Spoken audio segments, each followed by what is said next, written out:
strălucești.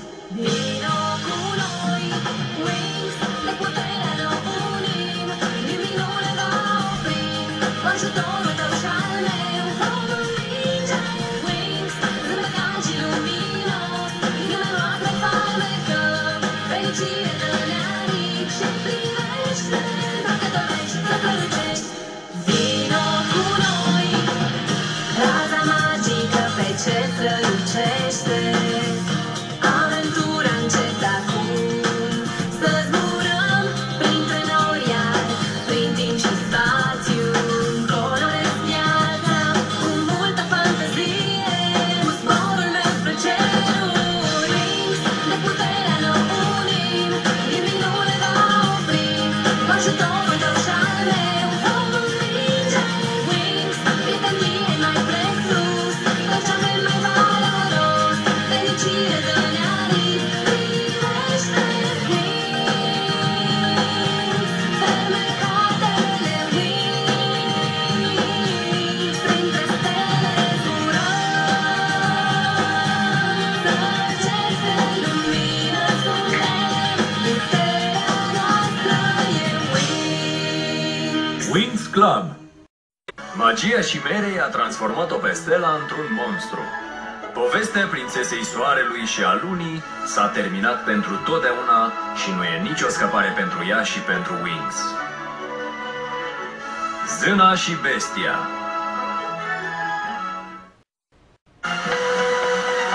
Hei, Sky! Crezi că fetele vor găsi o ieșire din palat? Crezi? A? Așa cum le știu eu pe fete, o să iasă fără nici măcar o zgârietură. Pregătiți-vă de impact!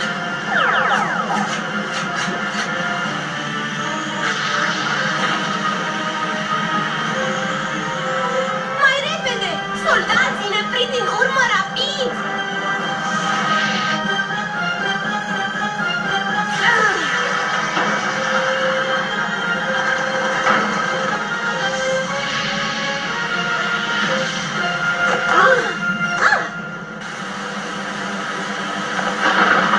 Asta se termină acum!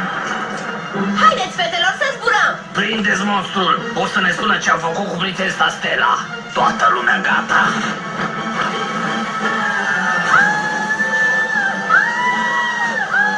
Oh, nu!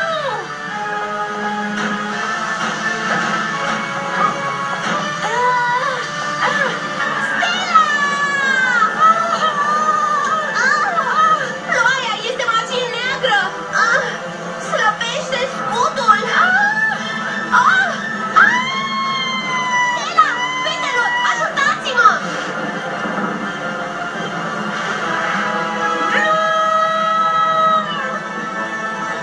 Stella, rezistă! Vine acum!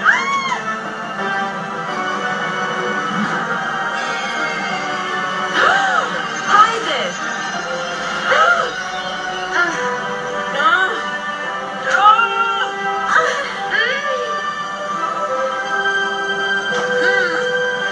Am reușit, în ciuda ploii astea ciudate. Știu că a fost ceva făcut în ultimul moment, dar ce zici de un mulțumesc pentru că ți-am salvat viața? Aproape că-mi doresc să nu fi făcut. Uitați-vă la ceea ce mi s-a întâmplat. Nu-ți face griji, Stella. O să te transformăm la loc cum erai. O să vezi. Toată lumea spune de solaria cea însărită, dar nimeni nu pomenește de ploaia asta. Vreau să știu cine mi-a făcut asta și de ce. Și de ce pe solaria plouă pentru prima dată. O să afli, Stella. Te ajutăm noi. Sunteți bine, fetelor? Oh, nu, nu acum. Nu vreau ca Brandon să mă vadă așa. Totul e în regulă? Da, eram îngrijorați și mă bucur că v-am găsit. Petrecerea a devenit cam nebunească. Ce s-a întâmplat? Totul e bine acum, nu-ți face griji. Deci, în timpul agitației, regele Radius a ordonat găților să ne aresteze. Imposibil. E tatăl Stelei. Păi, Stella nu a putut face nimic pentru că regele și găzile erau sub un fel de vrajă. Nu știm exact ce s-a întâmplat. Gărzile au început să ne urmărească și am fugit. Nu am avut de ales. Ne-au încercuit în turnul cu păsări și de acolo am putut să zburăm și iată-ne aici. Acolo, în grădină, arestați-le, mai repede! Voi ne ascundeți ceva? Unde s-a dus Stella? Gărzile!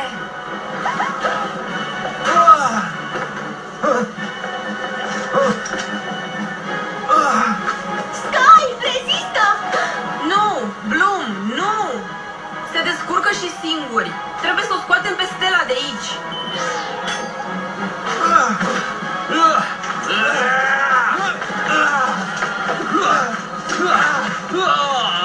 Sky, tu și Brandon mergeți la navă. Uite, prinde! O să-ți trimitem coordonatele să vii să ne iei. Oh, au plecat? Țin gărzile ocupate.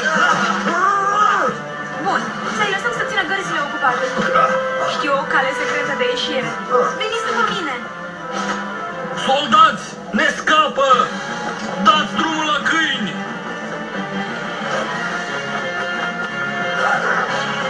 Oh, nu!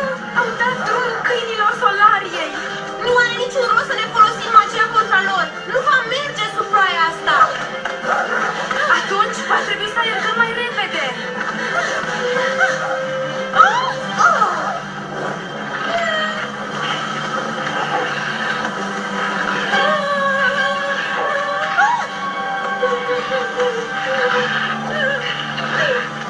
Hei, m-au recunoscut chiar dacă arăt așa. Oh! Tatăl meu mi-a dat acești câini ca să mă protejeze. Bine, băieți cuminți, duceți-vă acasă acum? Mai bine mergem. Sky și Brandon o să ne caute. Haide! Știu o cale perfectă să ieșim de aici. Urmați-mă! E un pasaj secret pe care îl foloseam când obișnuiam să mă furișez din palat să mergem la dans în centru. Am ajuns. Stella, unde este? Avem nevoie de vreo vrajă să-l vedem?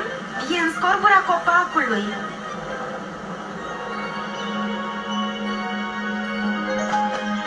L-am descoperit acum mult timp.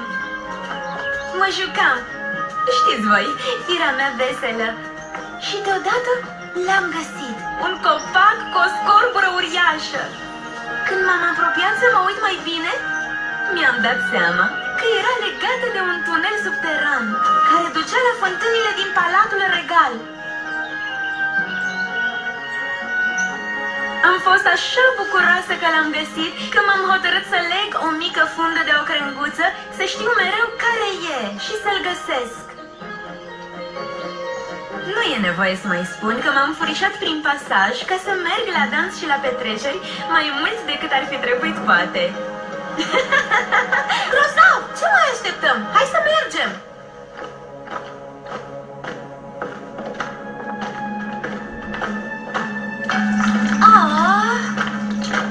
Tunelul ăsta îți dă fiori! Da, arată ca viziunea unui animal ciudat. Să trec prin el n-a fost niciodată plăcut. Și cum ai reușit să nu te murdărești? Probabil a folosit o vrajă împotriva murdăririi. Să vă spun adevărul, nu țin minte atâta noroi. Și nici gâtul ăla de sticlă. Cum trecem pe acolo? Conform scanării mele, gâtul de sticlă nu e chiar așa adânc. Să mergem una câte una, dar aveți grijă. Mă duc eu prima. Bine!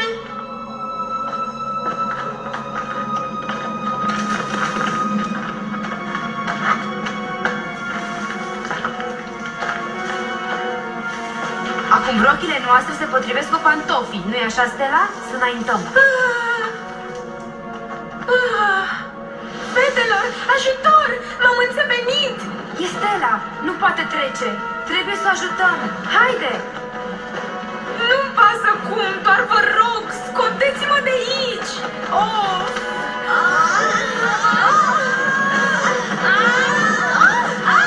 În sfârșit, mulțumesc, fetelor!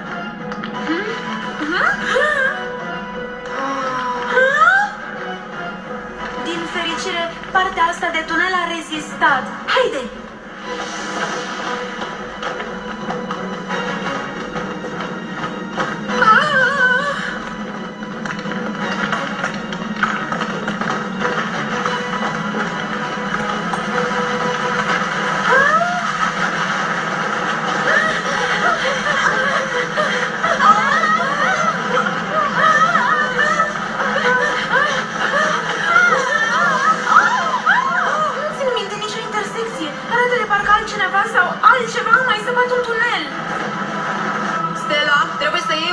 decizie. Bine, imaginează-ți că ar fi o petrecere. Pe care drum ai lua-o?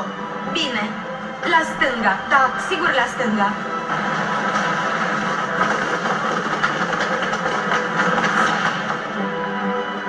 Stella, dar acele găuri imense erau aici și înainte? De fapt, nu mi-aduc aminte nimic din ce e aici.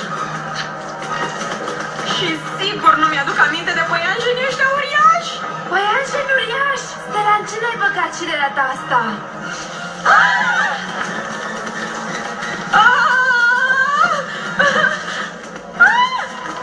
Stella!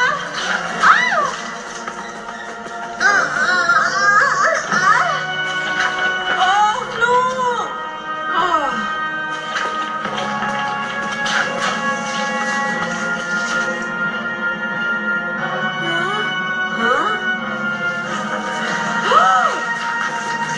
Păianjenii le-au prins! Dacă nu fac ceva repede, o să fie prea târziu.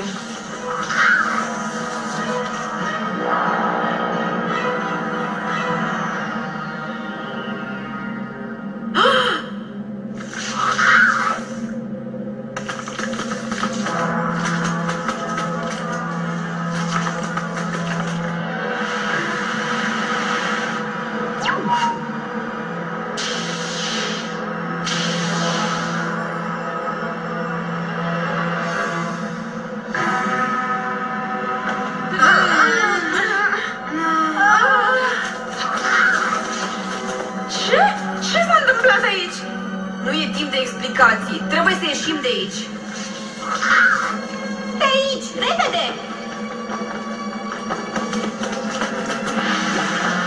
Singura cale e pe aici. Sunteți gata să notați? Da, putem folosi balonul magic ca să respirăm.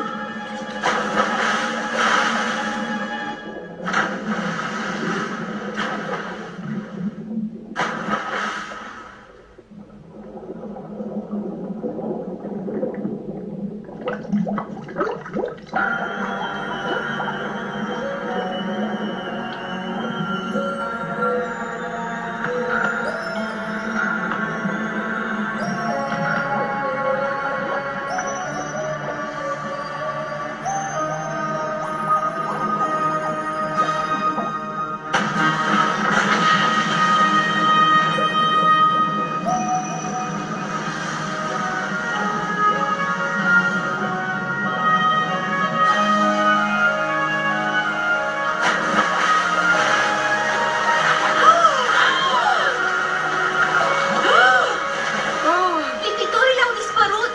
Curentul le-a dus mai departe! Stella, ne-ai salvat! Serios? Ura pentru mine!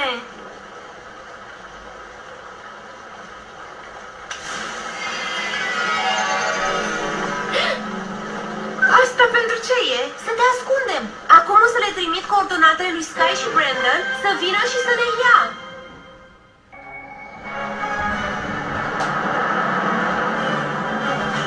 Mulțumită soarelui Solariei sunt din nou puternic.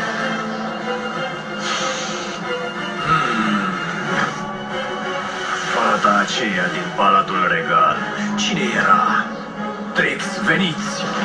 Hei, Valtor, cred că e cazul să schimbi atitudinea! Dacă ai ceva de spus, spune. Nu arăți prea bronzat, baia de soare n-a mers?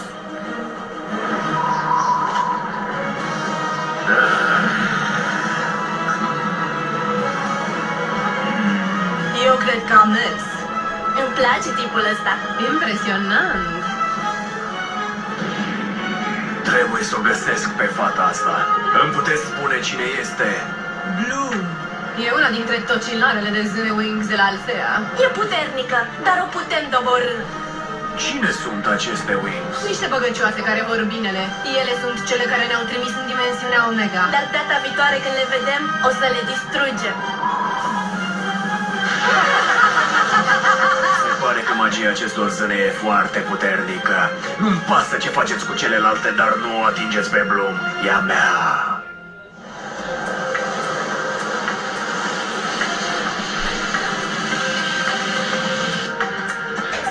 Sky, am nevoie să iau legătura cu școala și să răspund că venim. Sigur, servește de Bloom. Stella, s-a întâmplat ceva? Vorbește cu mine. Nu, Brandon, nimic. Sunt obosită și mi-e frig. După toată grozăvia. Scuze, trebuie să mă odihnesc. Bine, cum spui tu?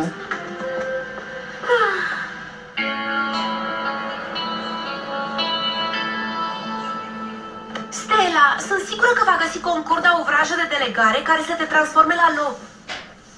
Nu mă mai pot ascunde de Brandon. Mai devreme sau mai târziu o să mă vadă.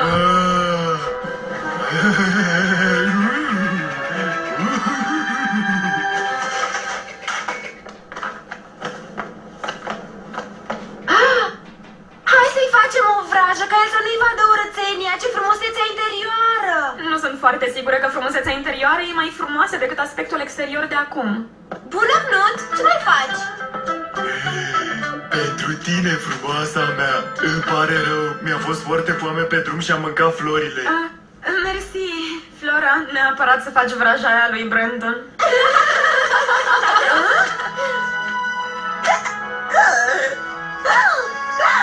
Ce grele sunt! Scuze, fetelor! Cred că am găsit răspunsul la problema Stelei.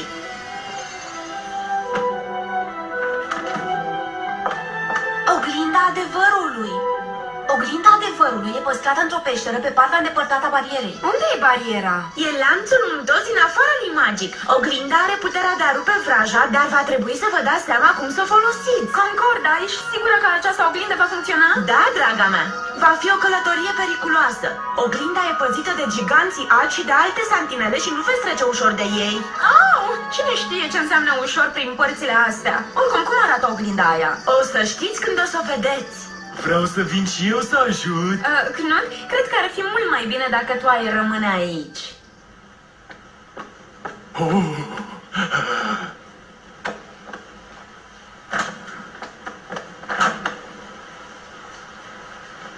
Oh, Brandon, dacă ai fi aici să-mi alin durerea, mi-aș pune mâinile pe umerii tăi lați și ți-aș zice că tu ești singura mea iubire pentru totdeauna. Oh, unde ești acum?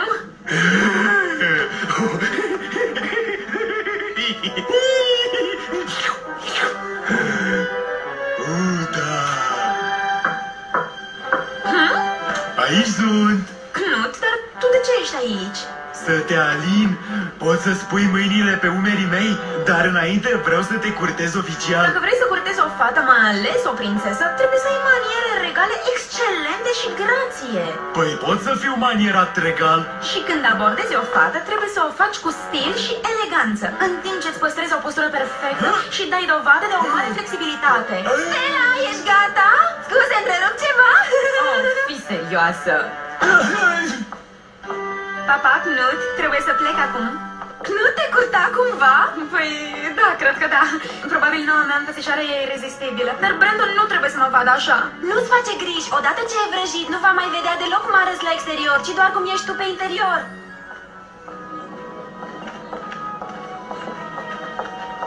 Ai aruncat vraja asupra lui? Bine, acum ori niciodată.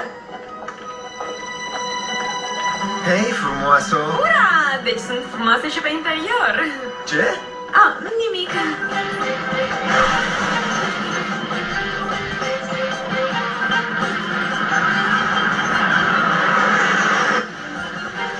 Prieteni, am ajuns. Datele arată că suntem aproape de sectorul unde e localizată peștera. Hei, n-am făcut eu asta. Cred că e ceva în afara navei. Trebuie să fie giganții albi de care ne-a spus Concorda. Ce se întâmplă acum? Păi, conform indicatoarelor, condițiile atmosferice sunt moderate, dar se pare că se formează gheață pe fuzelajul navei. Vremea asta rece mi-aduce aminte de Icy. Mă ocup eu! O să încerc să sparg gheața cu mugurii mei de soare! Nu o să meargă. Temperatura gheții e prea joasă. E gheață magică, Flora. Mugurii tăi n-or să prindă niciodată rădăcini. Trebuie să găsim o soluție acum. Magică sau nu, gheața devine tot mai groasă și mai grea. Bloom, de ce nu o topești cu dragonul de foc? Bună idee! Wings Magic! Nu, Bloom, oprește-te. E prea periculos să ieși acum. Nu știm ce puteri pot să aibă giganții albi. Trebuie să găsim alt mod de a dezgheța nava.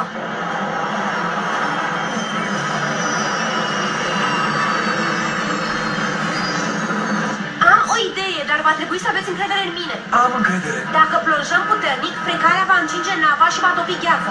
Ar putea merge. Țineți-vă bine. Să nu te ridici până când nu zic eu. Nu cred că o să-mi placă foarte mult.